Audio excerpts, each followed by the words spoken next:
So I'm going to a wedding. To be clear, it's not my wedding, it's my dear friend's wedding, and she has a very specific autumnal color palette in mind for the dress code. And while I could go to the store and buy an outfit that matches, I thought, why don't I make my own wedding fit? Hi, my name is Emily, and I'm not exactly an amateur seamstress, but not exactly a pro either.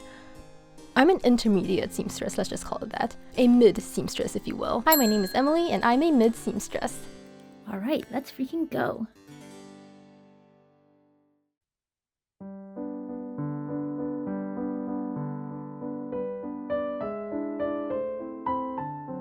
The plan is to make a green pantsuit set. I've always wanted to make one, and I thought this was the perfect opportunity. So I took a lovely trip to the land of thrifting and found 2 flowery green tablecloths for $7.99 a piece. It also came with some free safety pins, so that's nice. For the lining, I'm using this stash of absolutely stunning floral bedsheet left over from a semi-failed project that will eventually get its own video. I also have this vintage simplicity pattern, a green zipper I got for $1, and a variety of notions. Oh, and also this slippery green polyester fabric, which felt like it would work nicely as a lining as well. Meow? By the way, look at this pattern pack I found. I also got these huge spools of green thread from a flea market for $1. Not each, total. So if we add all that up, it comes to a grand total of about $36, and that's not including the work and time.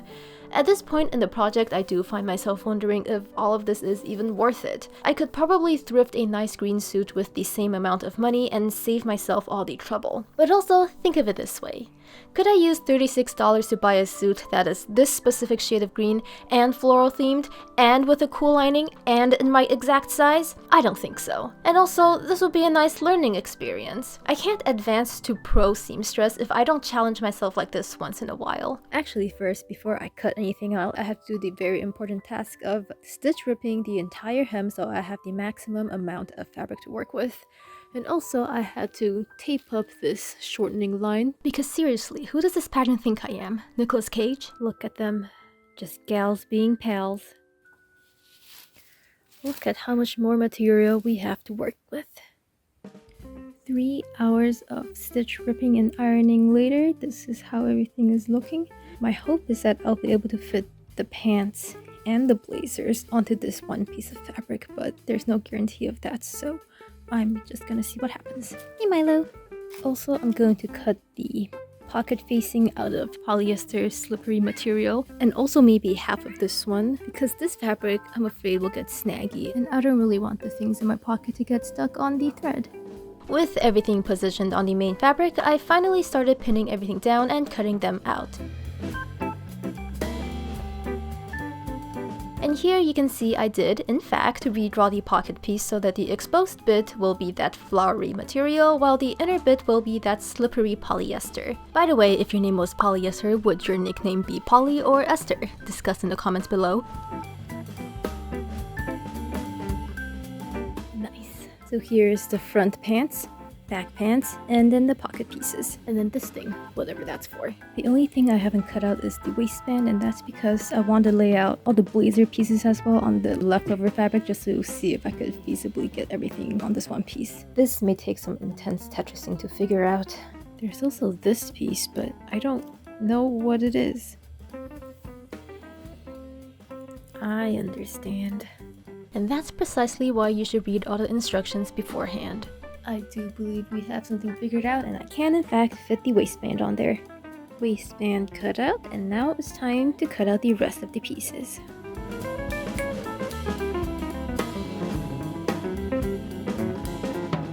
Now I have to repeat much of this process with the lining fabric, but I'm going to worry about the pants for now.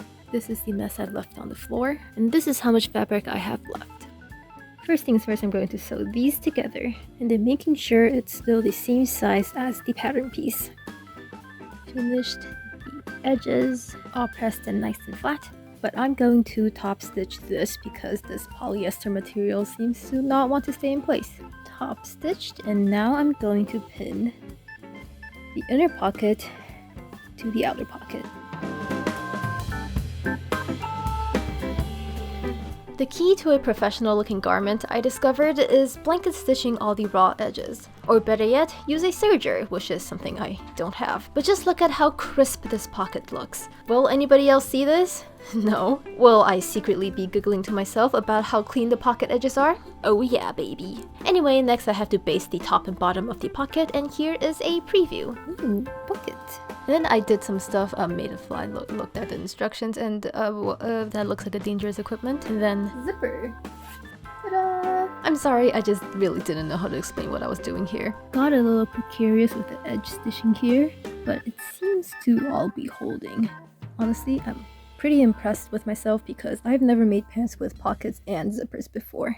Alright, so for the outer seam, I did a French seam just because I thought it would be cleaner and smoother. But for the inner seam, I decided to just do the normal finishing method. The only worry I have with the French seam is, and this is a problem I've always had, but it's basically impossible to do a rolled hem because you basically have to sew through quadruple the amount of fabric, or I guess it's octuple the amount of fabric. At this point, I decided to give it a quick try on, and you can see on my face how pleased I was. I haven't made pants since high school, and I think I was just having a lot of fun. Before moving on to the waistband, I gave everything a good press.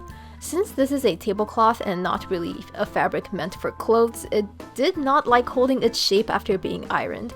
But I did my best and also applied interfacing to the waistband.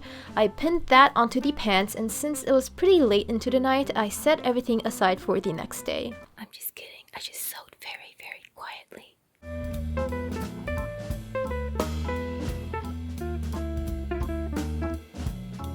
The next step should be adding the button and the buttonhole, and then adding the carriers. But because this fabric frays with a purpose, I'm going to hem that next. As previously mentioned, the pant legs are obscenely long, so I had to trim it quite a bit. No more raw edges. Yee. I just remembered, I forgot to put a fun little tag on the back of the garment.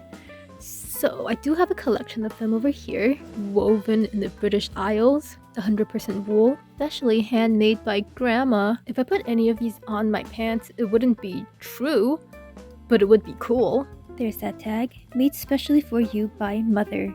It's me, I'm Mother. I know this is too extra, but can't say I'm not tempted. I've decided to go with this very natural looking brown one because it is very autumn themed because it's the color of wood. I mean, I guess there's wood all seasons, but whatever. Here are the pants all done. I did end up having to switch to a smaller button because the button I chose turned out to be a little too thick to fit through this hole, which I should have foreseen, so that is a lesson learned. Although I think I would like this better if it was a hook and eye closure instead and then a button decoratively on top. And I say that because I'm afraid this curtain fabric won't really hold up after a few passes with the button. See how it's getting like fuzzy and weird already? Yeah, not cute.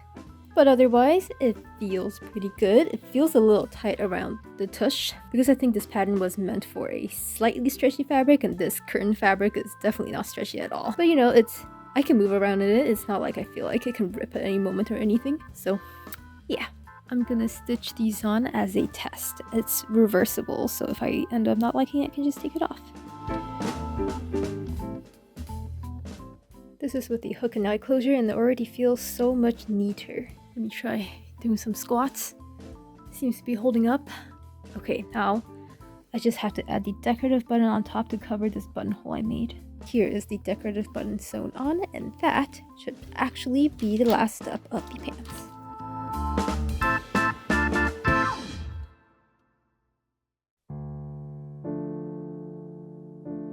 It's been a while since I finished the pants, so I think it's time to start making the blazer. And yes, this is a Lego porta potty. Here to head inside. From what I remember, I have all the main shell pieces cut out, but I didn't do the lining yet, and I also didn't do the interfacing yet because I discovered that the interfacing that I was using is a cheap one from the dollar store, and I just put it in the Michaels packaging for consolidation purposes, I guess. So I had to wait until I got a new roll of interfacing, which I have right here, which has also been sitting in my stash for months at this point.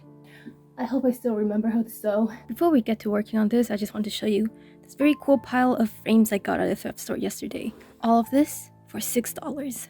Basic one that I was going to use for my light switch. I'll show you later. Fancy, fancy. I mean, I don't know what else I can say at this point. They're just fancy. If you follow the rules, you miss half the fun. And lastly, this is not exactly a frame, it is a mirror. Hello, that's you and me. Hello. Milo. Here's a light switching question. I just put a frame around it, a thing in the middle, and just put it all right on top of the wall plate itself. So no fire hazard on this one. And also I'm probably going to replace this pizza, unless you guys like the idea of a space pizza. I keep forgetting about this. Gal pals. Right, okay, so I think the reason I put off making the jacket for so long is because the second step is making the pockets, and pockets are a special kind of hell.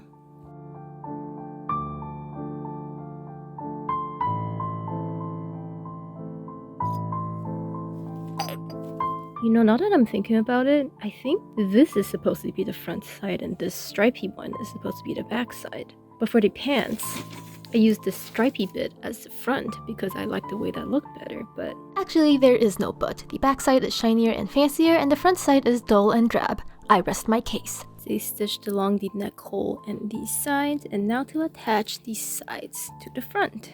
Side stitched to the front, and now I gotta go press out the seam, and then also press these welts in half.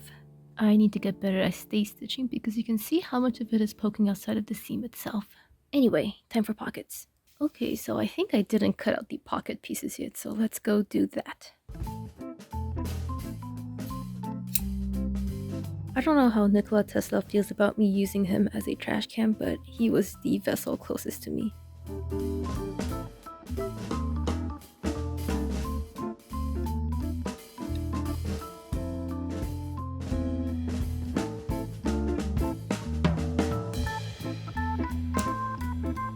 Getting very dangerously close to finishing this spool of thread.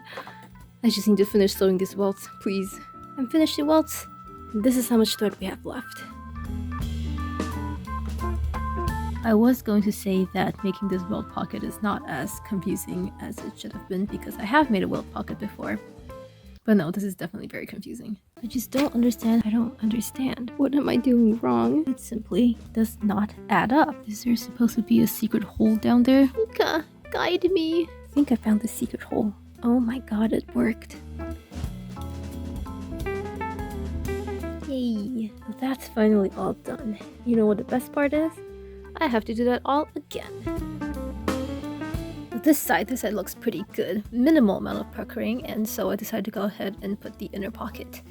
So it's a fully functional pocket now. But this side, no matter what I do and how many times I redo it, it's still this ugly puckering mess. But I'm getting tired of trying to fix it, so I'm just going to move on for now and come back to this when I'm feeling less frustrated. Back sides, dart, and now time for the collar. Collar sewn, now for the sleeves. Arms, done. Now it was time to cut out all the lining pieces. As with any fabric, I'm trying to position everything so that the cuts are all economical and I don't waste too much material, especially since I like this fabric a lot and would like to save as much of it as possible. The difficulty though is that I wanted to get the little house, that one right there, in the upper center of the back just for aesthetic purposes, so the placement was doubly important.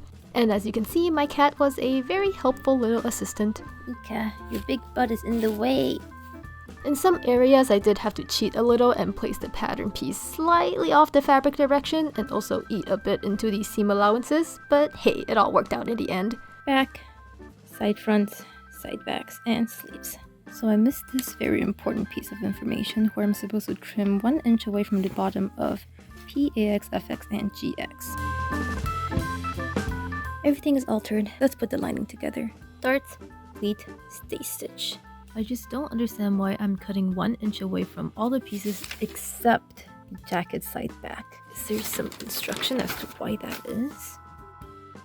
See, like, what is the goal of these two sticking out on the sides?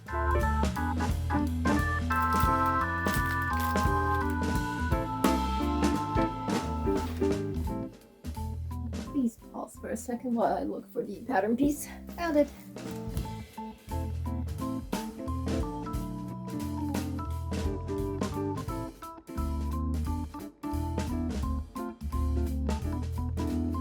So I have all the seams pressed flat. I have interfacing iron onto the collar and the sleeves. I've been looking for an excuse to try out my new mannequin body. I got this for $10 at the thrift store, which was a steal. Obviously, this is not my size. It says M on the back, but I'm just going to use it as a support base for attaching these sleeves. Sleeves are a special kind of hell as well. I've never liked sewing around circles. Basically, here I'm basting the upper curve of the sleeve, pulling it until it matches the marks on the pattern, making sure all the wrinkles are neat, and then finally attaching that to the body. Beware the prickly hole of death. And oh look, there's finally footage of me using the machine. A few accidental puckers here and there, but otherwise, all good. Lining is done, pending ironing. And with that, I no longer have any excuses. It was time to fix the pocket. This right here, this is the problem area. So the triangle has basically exploded. But basically you can see here that this corner here needs to be cut even more so that the front doesn't pucker that much. Finally, it's all fixed. This looks so much better than before. And the moral of the story is you should always have bigger triangles. Now I can finally attach the pocket piece on the inside and then attach both sides to the back.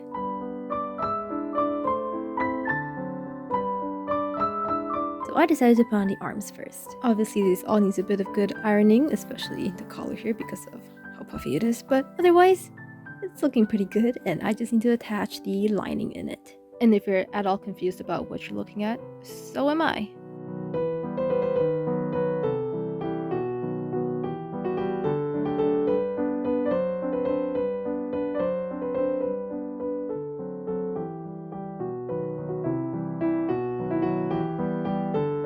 Unfortunately, I did mess up the calculations a bit. The lining touches the bottom of the shell, whereas in the instructions there is about an inch between the two.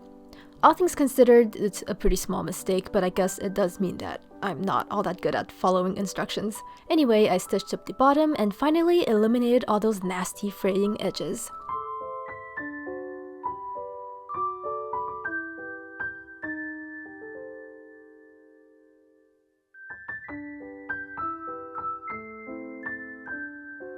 And with that, I do believe it is time for the final reveal.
Okay, quick wrap-up time. I know the bow tie is crooked, I don't know how to fix it, and also it's not mine. As you can tell, I am very pleased with how everything came out. The pockets are still a little too wrinkly for my taste, but honestly, like, it's fine. Also, as you might have been able to tell, I didn't put on the carriers or the belt loops because I felt like they weren't really that necessary. These pants fit pretty well already, so I don't think I would use a belt anyway. What else do I have to say? I don't know, I'm just really happy. Like, this is my first time making a fancy outfit, and I think it turned out really well. Pockets, pockets, pockets. Oh right, speaking of pockets. Excuse me, Mika, let me step over you. You can see that a bit of the lining is visible from the outside. So if I were to make pants like these again, I would cut this upper exposed area to be bigger so that this entire exposed area will be hidden underneath the pocket opening. But since the lining color and the outer shell color are so similar, I don't think it's that noticeable, and also once I put the jacket on, you can't see it at all. And a better look at this embroidered collar that I'm not sure where it came from. It feels like it's always been in my closet, but I didn't make it, but I feel like it fits the autumnal theme very well. The sun is going away again, so maybe that is a sign for me to end this outro. I hope you guys enjoyed this video. I know I had a lot of fun despite all the trials and tribulations. But yes, I'll see you guys next time. Bye bye!